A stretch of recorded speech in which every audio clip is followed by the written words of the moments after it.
কি আপনি বুঝবেন না এখানে কি হচ্ছে? যেমন ধরেন একটা আলু দেওয়া, আর এরকম একটা মেশিন ধরে আছে উপরে, এরকম একটা মেশিন আলু দিয়ে, এরকম মেশিন ধরে আছে, এরকম কাটা যায় উপর দিয়ে আলু দিয়ে। বলুন তো ওইখানে ভার্ব কি কি করতেছে? আলুর উপরে এই মেশিনটা দিয়ে কি করতেছে? বলেন তো কি রিয়াকশন? ভার্বটা কি হবে? স্লাইস। স্লাইস তো এইভাবে দেখাইছে, স্লাইস এইভাবে দেখাচ্ছি। আলুর প্রথমে স্লাইস করেন, ফিল, তাই না? আচ্ছা, এখন যদি দেখায় আবার ধরেন একটা আলু দিয়ে এরকম চাকু দিছে উপরে, এখন এই কাজ হচ্ছে কি? বাকিরা কথা বলেন, লিখে টাইপ করেন। আলু কাটেন, ভার্ব বলেন। বাংলা তো লিখবেন না ডায়াগ্রামে, ইংলিশে লিখবেন। ইংলিশে এরকম যদি করে চাকু দিয়ে আলু খেয়ে, তাহলে সে এখানে ভার্ব কি হচ্ছে, কি এখানে করতেছে কি? চপিং করতেছে, তাই না? বা আমরা কাট বলতে পারি, স্লাইস বলতে পারি, অনেক কিছু বলতে পারি। হ্যাঁ, কাট বলতে পারি, স্লাইস বলতে পারি, চপিং বলতে পারি। হ্যাঁ, একবারেই হচ্ছে। জাস্ট এখন যে বোঝেন কিনা। আচ্ছা, আবার ধরেন একটা গ্লাস খানে, হ্যাঁ, পানির গ্লাস, আর একটা জগ। এখন এইভাবে দেওয়া চিত্রে, একটা জগ, একটা গ্লাস, এইভাবে দেওয়া। হোয়াট ডু ইউ থিঙ্ক কি হচ্ছে এখানে? বলেন। ফার্স্ট ফার্স্ট টাইপিং করতে হবে। জগকে পানি ঢালা হচ্ছে গ্লাসে, তাহলে ইংরেজি হচ্ছে ঢালা। এই পৌর, এই যে ভার্বটা, এই ভার্বটা আপনাকে জানতে হয়। তো এখন অনেকের মাথা আসতে বলছে, এত ভার্ব আমি কেমনে জানবো? তাহলে এতদিন কি করলেন, পড়লেন না কেন? একটা প্রশ্ন। সেকেন্ড প্রশ্ন হচ্ছে, আপনি তো জানেন ডায়াগ্রাম পরীক্ষা আসতে পারে, তাহলে ডায়াগ্রামে আসে কমন ভার্ব কিছু শিখে নেন, তাইলে তো হয়ে যায়। আচ্ছা, এখন আপনি এরপরে স্যার আমি পারবো না, আমি এগুলো বুঝবো না। নোরিস, আমার কাছে একটা লিস্ট আছে যে এই ভার্ব গুলা ডায়াগ্রামে, জি না, এগুলো আমি কেন শিখাইবো? আরে স্যার, এগুলো তো বেসিক জিনিস, আগে থেকে শিখে আসতে হয়। আচ্ছা, এরপরও আমি কি করবো, আমার কাছে কিছু লিস্ট আছে ভার্বের, ওই লিস্ট গুলো আমি গ্রুপে দিয়ে দেবো, ঠিক আছে? ওগুলো আপনারা ভালোভাবে পড়বেন। ভার্বের 3 নাম্বার ফর্ম পর্যন্ত মেবি দেওয়া আছে, একবার ওগুলো চেক করবেন এবং ভালোভাবে ওগুলো বাংলা মিনিং বুঝবেন। বাংলাও লেখা আছে, হোপফুলি আমার এখানে বাংলা লেখা, থার্ড ফর্ম দেওয়া, সব দেওয়া আছে। আপনার কাজ হবে ওগুলো ভালোভাবে পড়া। ওগুলো ছাড়াও যদি আপনি কখনো অন্য কোনো কিছু পান, ওগুলো আপনি নোট করেন, আমাকে ইনফর্ম করেন, তাহলে আমি ওগুলো ইনক্লুড করতে পারবো। আচ্ছা, ধরেন আপনার পরীক্ষায় প্রথমে চলে আসছে একটা লেখা গ্লাস কালেকশন, প্রথম স্টেপস। হ্যাঁ, প্রথম স্টেপসে লেখা গ্লাস কালেকশন। এখন আপনি প্রথমে নিজেকে প্রশ্ন করবেন, এখানে হচ্ছেটা কি, ভার্বটা কি? ক্যান ইউ আস্ক ইউরসেলফ, এখানে ভার্বটা আসলে কি? ক্যান ইউ আস্ক ইউরসেলফ, এখানে ভার্বটা কি? এই এই লেখাটা কি? যদি আপনি ইমাজিন করতে চান, গ্লাস ভার্ব, সেরা, কালেকশন। আচ্ছা, ওকে, যারা যারা কালেকশন লিখছেন আপনারা বুঝতে পারছেন অ্যাটলিস্ট যে এখানে ভার্ব হিসেবে আমরা কালেকশন দেখে নিতে হচ্ছে। এখন বিষয় হচ্ছে শন, মনে রাখেন, মন দিয়ে শুনেন, শন, জন, শল, এগুলো লাগান থাকলে এগুলো নাউন হয়ে যায়।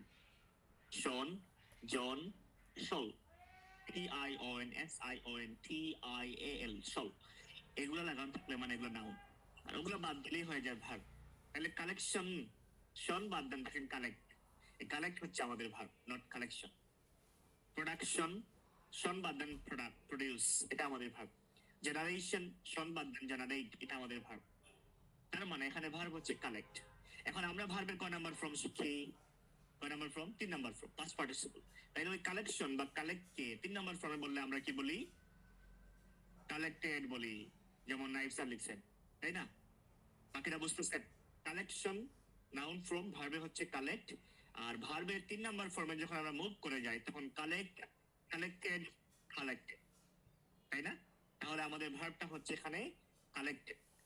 এখন আসেন, আমি যদি বলি, জি শুনিয়েন, এখন যদি আমি বলি এখানে কালেক্ট করা হচ্ছে কি, হোয়াট ডু ইউ থিঙ্ক, কি কালেক্ট করা হচ্ছে? রেসপন্স, কালেক্ট কি করা হচ্ছে? গ্লাস কালেক্ট করা হচ্ছে, ভেরি গুড। তাহলে ইংরেজি যদি বলি আমি এরকম, শুনিয়েন, লেখেন না, হ্যাঁ, আমি যদি বলি এরকম, গ্লাস কালেক্ট করা হয়, গ্লাস কালেক্ট করা হয়, তাহলে সাবজেক্ট আসবে এরপরে অক্সিলারি ভার্ব, এরপরে ভার্বের 3 নাম্বার ফর্ম। তাহলে আমাদের সাবজেক্ট গ্লাস, গ্লাস সিঙ্গুলার হইলে ইজ, প্লুরাল হইলে আর, এরপরে ভার্বের 3 নাম্বার ফর্ম। এইটা ব্যবহার করে একটা সেন্টেন্স লিখেন তো, গ্লাস কালেক্ট করা হয়। দেখি লিখেন তো সবাই।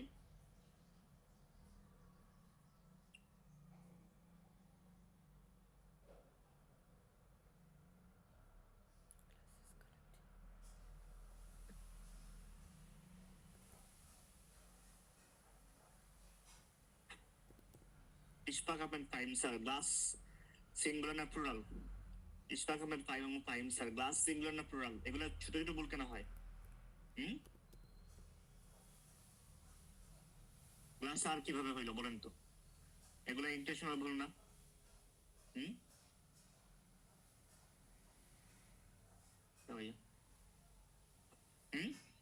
এই ভুলগুলো করলে কি হবে? এখন ইজ লিখতেছে, এটা জানেন, আমি জানি আপনারা, বাট কথা হচ্ছে এরকম বেসিক ভুল করলে আপনারা স্কোর কিভাবে ইমপ্রুভ করবেন? আচ্ছা, তাহলে আমরা বলতেছি গ্লাস ইজ কালেক্টেড, তাই না? এখন দেখেন তো এটা কয় নাম্বার স্টেপস? আমাদের 1 নাম্বার স্টেপ। তাইলে আমরা শুরুর দিকে যখন হয়, 1 নাম্বার স্টেপ যখন হয়, তখন আমরা কি বলি? আমরা বলি প্রথম দিকে। আমরা কি বলি? প্রথম দিকে। এটা ফ্রেজ ব্যবহার করি না আমরা? ফ্রেজটা হচ্ছে এরকম, at the beginning of the process, at the beginning of the process, এরপরে কমা দিয়ে আমরা ফুল সেন্টেন্স লিখি, তাই না? হ্যাঁ, ফার্স্টে লিখলে তো পরে সময় কম, মানে সংখ্যা কমে যাবে, 150 ওয়ার্ড হবে না, তাই আমরা বড় বড় লিখে দেওয়ার ট্রাই করি। আচ্ছা, এরপরে ফার্স্টে লিখলে কোনো ভুল নাই, লেখা যাবে। তাইলে এখন লেখেন তো, পুরোটা একসঙ্গে লিখেন।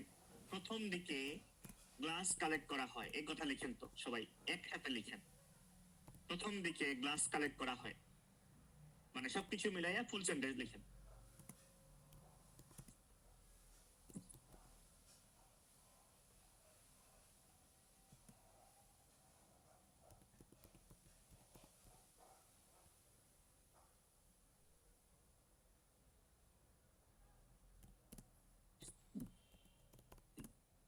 সবার আগে নাইফ স্যার লিখছেন, বানানে একটু খেয়াল রাখতে হবে। নাইফ স্যার বিগিনিং বানান হচ্ছে ন্যাচারালি সবাই ভুল করে।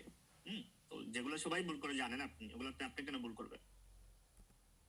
The beginning of the process is collected. The beginning of the process is collected. Oh, সেরা, গুড, ভেরি গুড। তাহলে আমরা বলতে পারি কি, at the beginning of the process glass is collected। এই যে যারা এই কথা লিখতে পারছেন তাদের জন্য ডায়াগ্রাম আর কঠিন মনে হবে না। শেষ। এখানে যদি আমি ক্লাস স্টপ করে ফেলি, আই থিঙ্ক এখানে অনেকেই ডায়াগ্রাম লিখতে পারবে। এরপরে অনেকগুলো ডিপ বিষয় আছে যেগুলো শেখা উচিত, জানা উচিত, আদারওয়াইজ স্ট্রাগল করবেন। তাহলে আসেন, 2 নম্বরে লেখা আছে সর্টিং বাই হ্যান্ড। নাও আমি কিচ্ছু বলবো না, আপনি নিজেকে আজ করেন, সবার হবে আজকে, নিজেকে আজ করেন। এখানে ভার্ব কি, ভার্বের 3 নম্বর ফর্ম কি, এরপরে এখানে সাবজেক্ট কি, খেয়াল করিয়েন। সাবজেক্ট যদি খুঁজে না পান, তাহলে আগের লাইনে, আগের স্টেজে খেয়াল করবেন, অথবা টাস্কে খেয়াল করবেন সাবজেক্টটা কি। আপনাদের কাজ হবে এখন এই স্টেজটা নিচ থেকে লেখা। বলবেন যে দ্বিতীয় ধাপে dash dash dash dash dash. আমি কিচ্ছু বললাম না, আপনারা নিচ থেকে লেখেন, আমি দেখি বুঝেন কিনা।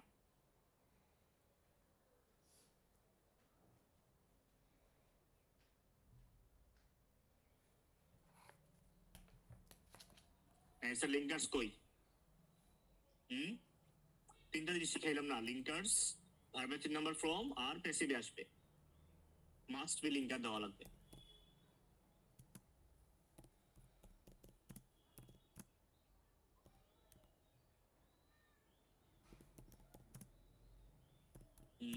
ইশফাক ফাহিম স্যার, ব্যাং হচ্ছে লিঙ্কার্স, হ্যাঁ, তারপরে কমা দেওয়া লাগে। Fahim sir, sorted by hand what? After that sorted by hand কি সর্ট করা হয়েছে?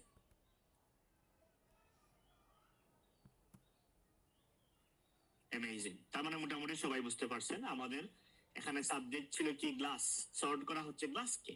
তাহলে আমরা বলতে পারি glass is sorted, glass is sorted হাতের দ্বারা, by hand, glass is sorted by hand. That's it, thank you. আসেন আমরা সামনের দিকে মুভ করি। একটা রাইটিং টাস্ক 1 এ যখন আমরা রিপোর্ট লিখি বা যখন ডায়াগ্রাম বা ম্যাপ লিখি, তখন আমাদের মোট প্যারাগ্রাফ লাগে কয়টা? 4টা। প্রথমটার নাম হচ্ছে ইন্ট্রোডাকশন, সেকেন্ড হচ্ছে ওভারঅল, থার্ড হচ্ছে বডি প্যারাগ্রাফ 1 এন্ড ফোর্থ হচ্ছে বডি প্যারাগ্রাফ 2। এই চারটা বিষয়কে আমরা চারটা প্যারাগ্রাফকে একসাথে লেখার পরে আমাদের রাইটিং টাস্ক 1টা কমপ্লিট হয়। রাইটিং টাস্ক 1-এ ইন্ট্রোডাকশন আসলে আমরা কি লিখি? আমি যদি বলি আমরা ইন্ট্রোডাকশনে আসলে লিখি কোয়েশ্চনটা পরিচয় করায় দেই এবং তার তথ্যগুলোকে প্যারাফ্রেজ করি। ইন্ট্রোডাকশনের কাজ হচ্ছে দুইটা, একটা হচ্ছে ইন্ট্রোডিউস দ্য কোয়েশ্চন, প্রশ্নকে পরিচয় করিয়ে দেওয়া, এন্ড প্যারাফ্রেজ দ্য ইনফরমেশন, এবং ইনফরমেশনকে প্যারাফ্রেজ করা। বডি প্যারাগ্রাফ 2-তে এসে বলেন তো আমাদের কাজ কয়টা এবং কি কি?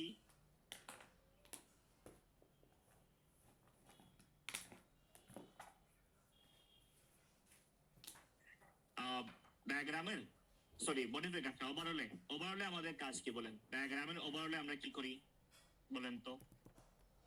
হাইয়েস্ট অথবা লোয়েস্ট লিখি, তাই না? কি বলেন? নাকি ইনক্রিজ ডিক্রিজ নাকি বিগ ডিফারেন্স? ফার্স্ট এন্ড লাস্টে হাইয়েস্ট লোয়েস্ট লিখবেন না। আচ্ছা, তাহলে আমরা ওভারঅলে সে দুইটা বিষয় লিখি। দুইটা বিষয়ের মধ্যে প্রথমটা হচ্ছে হাউ মেনি স্টেজেস আর দেয়ার, এখানে মোট কয়টা স্টেজ আছে, তাই না? আর আমরা লিখি স্টার্টিং এন্ড এন্ডিং। দুইটা বিষয় লিখি মোট কয়টা স্টেজ বা স্টেপস আছে এবং শুরু এবং শেষ কি, এই বিষয়গুলো আমরা লিখি, তাই না? ওকে। আর বডি প্যারাগ্রাফ 1-এ হচ্ছে আমার মোট স্টেজেস গুলার হাফ অংশ বডি প্যারাগ্রাফ 1 আর বাকি হাফ হচ্ছে বডি প্যারাগ্রাফ 2। কথা বোঝা গেল? আচ্ছা, তাহলে আমরা প্রথমে ইন্ট্রোডাকশন হচ্ছে কোয়েশ্চনকে পরিচয় করায় দেই আর ইনফরমেশনকে প্যারাফ্রেজ করি। ওভারঅলে মোট স্টেজ কয়টা আছে সেই কথা বলি, পাশাপাশি শুরু এবং শেষ কি সেই কথা বলি। বডি প্যারাগ্রাফ 1-এ মোট ধরেন 20টা স্টেজ আছে, 10টা বডি প্যারাগ্রাফ 1 আর 10টা বডি প্যারাগ্রাফ 2। ওকে, আচ্ছা আসেন এখন আমরা যাই, আমরা একটা কোয়েশ্চেন দেখে আসি। দেখেন তো কোয়েশ্চেন দেখে বোঝেন কিনা। The image below shows how used plastic bottles are recycled. Image দেখাচ্ছে কিভাবে ব্যবহৃত প্লাস্টিক বোতলস গুলোকে রিসাইকেল করা হয়। আরো ক্লিয়ারলি লেখা আছে দ্য প্লাস্টিক বোতল রিসাইকেলিং প্রসেস। এখন এখান থেকে যখন আমরা ফুল রাইটিং লিখবো তখন আমরা দিব introduction, body overall, body 1 and body 2, তাই না? এই কথাই তো আমরা করি, তাই না? তো আমরা প্রথমে দেখলাম প্লাস্টিক বোতল নিয়ে আসছে, আমরা দেখলাম যে এখানে স্টেজ গুলো এইভাবে গেছে। অলরাইট, আমরা বুঝতে পারছি। সবার আগে আমরা লিখবো ইন্ট্রোডাকশন, তাই না? তাহলে আসেন আমি ইন্ট্রোডাকশনটা আপনাদেরকে একটু ভেঙে বুঝাই দিয়ে দিই। ইন্ট্রোডাকশন আমাদের কাজ হচ্ছে দুইটা, একটা হচ্ছে প্রশ্নকে পরিচয় করে দেওয়া এবং আমার ইনফরমেশনকে প্যারাফ্রেজ করা। ম্যাক্সিমাম 98% ডায়াগ্রাম যখন আসে তখন এইভাবে প্রশ্নটা আসে। একটু যদি খেয়াল করেন লেখা আছে the image below shows how used plastic bottles are recycle. The image below shows how used plastic bottles are recycled. আমি যদি আপনাদেরকে প্রশ্ন করি এখান থেকে, বলেন তো আমাদের মেইন নাউন বা সাবজেক্টটা কি? হোয়াট ডু ইউ থিংক, সাবজেক্টটা কি? কেউ বলতে পারবেন?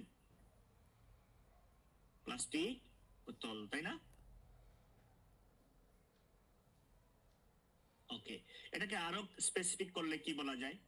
প্রথমে বলতে পারি বোতল, পরে বলতে পারি প্লাস্টিক বোতল, আরো সুন্দর এবং ক্লিয়ার করলে বলা যায় ইউজড প্লাস্টিক বোতলস, তাই না? ব্যবহৃত প্লাস্টিক বোতলস। যদি বোতলস লিখে এটাও কারেক্ট, প্লাস্টিক লিখলে আরো বেশি ক্লিয়ার হয় যে প্লাস্টিকের বোতল। আবার ইউজ লিখলে আরো বেশি সহজ হয়, যেগুলো অলরেডি ব্যবহার করা হয়ে গেছে এই রকমের প্লাস্টিক বোতল।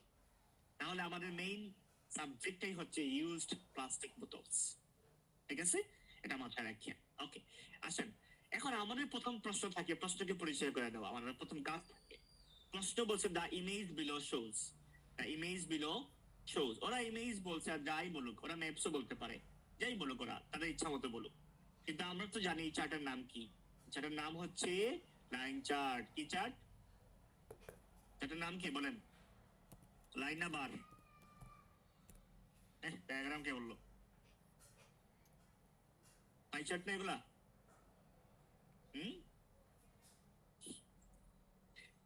ডায়াগ্রাম। তাহলে আমরা বলবো ডায়াগ্রাম, তাই? বিলো সে লিখছে, আমরা বিলো বলবো না। বিলো বিলো তখন লিখবেন যখন আপনার চিত্র আঁকাইবেন। আমরা কি পরীক্ষা জীবন চিত্র আঁকাই? চিত্র আঁকাইলে তাইলে প্রশ্ন কেন দিল? তাই না? তাহলে বিলো আমরা লিখবো না, এই শোজ এর পরিবর্তে আমরা কি লিখতে পারি? ওরা শো লিখলে আমরা অন্য কিছু বলতাম এস ছাড়া, শোজ বললে আমরা এস সহ বলবো। আচ্ছা, এখন ডায়াগ্রামে তো আমরা চিত্রকে ব্যাখ্যা করি, কম্পেয়ার করি না। যখন আমরা তুলনা করি তখন কম্পেয়ার বলি, আর যখন আমরা তুলনা করি না তখন আমরা বলি ইলাস্ট্রেট। ব্যাখ্যা করলে আমরা কি বলি? ইলাস্ট্রেট। তাহলে শোজ এর জায়গায় আমরা কি বলবো? ইলাস্ট্রেটস। কি বলবো? ইলাস্ট্রেটস। তাহলে পুরো কথাকে লাল যেটা লেখা আছে, লাল, দ্য ইমেজ বিলো শোজ, এটাকে আমরা চেঞ্জ করে বলতে পারি দ্য ডায়াগ্রাম ইলাস্ট্রেটস। কি বলতে পারি আমরা? The diagram illustrates. The diagram illustrate. না, সবসময় থাকবে এরকম। এরপরে আসেন, যদি পরীক্ষায়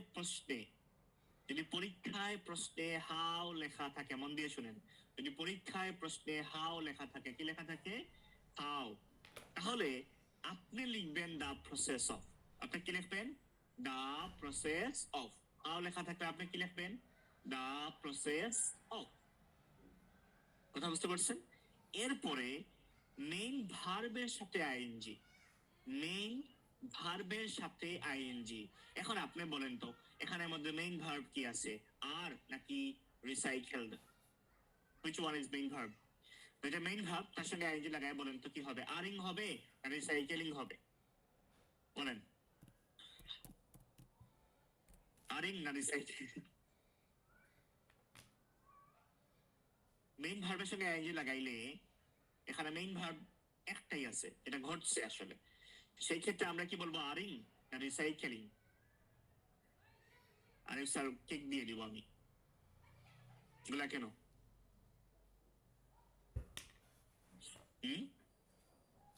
এক চামচ সামনে গেলে তো হবে না, তাইলে তো আপনার দরকার নাই ইন্ট্রোডাকশন শিক্ষা, তাই না? এরকম না, এরকম না। বি জেন্টাল, এগুলা ক্লাসের নিয়ম অনুযায়ী পড়ে না, ঠিক আছে? No, I very distracted. Alright, so সেই ক্ষেত্রে আমরা কি করতে পারি? আমরা প্রসেস অফ রিসাইকেলের জায়গায় আমরা বললাম দ্য প্রসেস অফ রিসাইকেলিং, কি বলতে পারি? ভার্ব প্লাস আই, তাহলে হয়ে যাবে রিসাইকেলিং। এখন প্রশ্ন আসবে, রিসাইকেলিং হোয়াট? কি রিসাইকেল করা হয়েছে বলেন তো? কি রিসাইকেল করা হয়েছে? এটা প্রশ্ন করবো, ওইটাই বলি, তাইলে আপনাদের ফায়দা হবে, সবার ফায়দা হবে। Process of recycling used plastic bottles. তাহলে আমরা বলতে পারি the diagram illustrates the process of recycling used plastic bottles. বোঝা গেল বিষয়টা?